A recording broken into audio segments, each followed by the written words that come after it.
So now we're on step 4. And if you're creative, you can easily forget numbers, what step we're on, and also you might not have done a spiral. Now I've done a spiral because I followed my own instructions because they're suited to me, and I've gone around here, but Maruta, who is filming right now, and we're doing this together, has she's done this like a figure of 8. And another thing I wanted to say is that, of course, please write in your native tongue. So Maruta started with perfects, because that's in Latvian, because we're in Latvia here.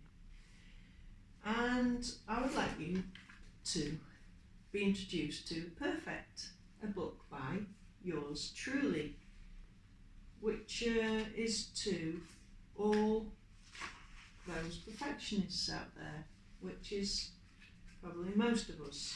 It's definitely me. And it's Maruta as well. Let's begin. She couldn't understand why others were so slothily and prepared to put up things as they are, when it could be so easy to make things perfect. All I needed was a tiny shift, a click.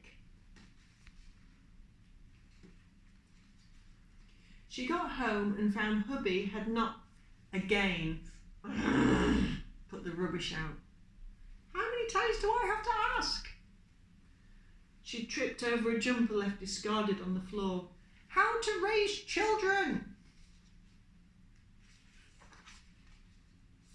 Inside, she felt red rising, but didn't express it. She just remembered what she'd learned in hundreds of workshops. Return to breath. The tiny voice at the back of the roars of rage. Oh, to return to this!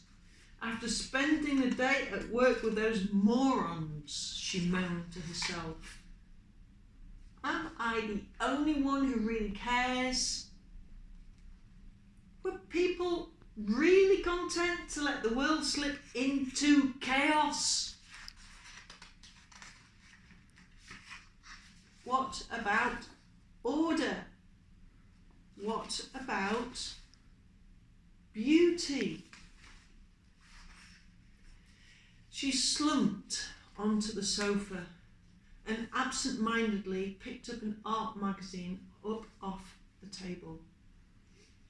She immersed herself and sank into the warm refuge of safe, soft art.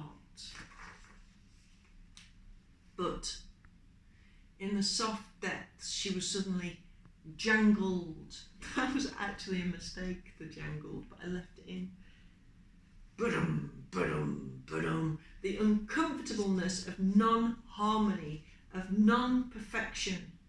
The dimensions are off. That colour's not right. Scrappy. She was a good critic. Tone, colour, precision, depth, concept, harmony, technique. A petal dropped and fell onto the coffee table. She wanted to scream, but did not.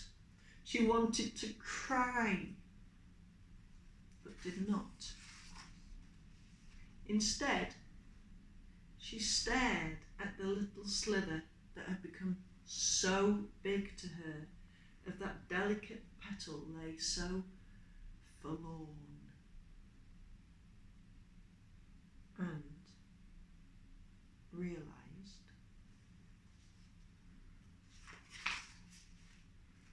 maybe this perfect she craved for was only her perfect. Maybe others see a perfect world differently.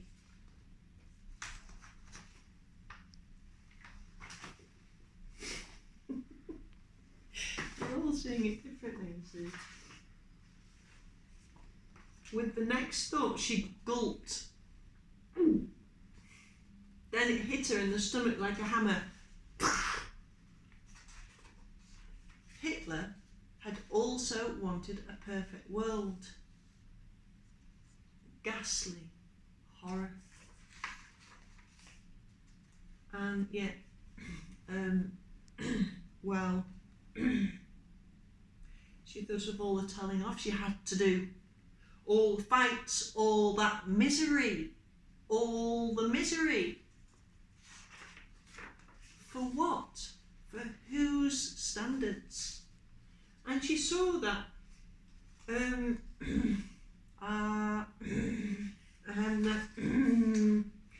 she wasn't exactly making the world a bed of roses for her, for those around her.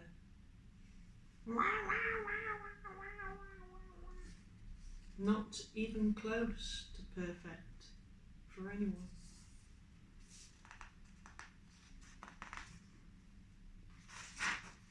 In fact, in her frustration of the whole world not conforming to her version of perfect, she had become the perfect bully.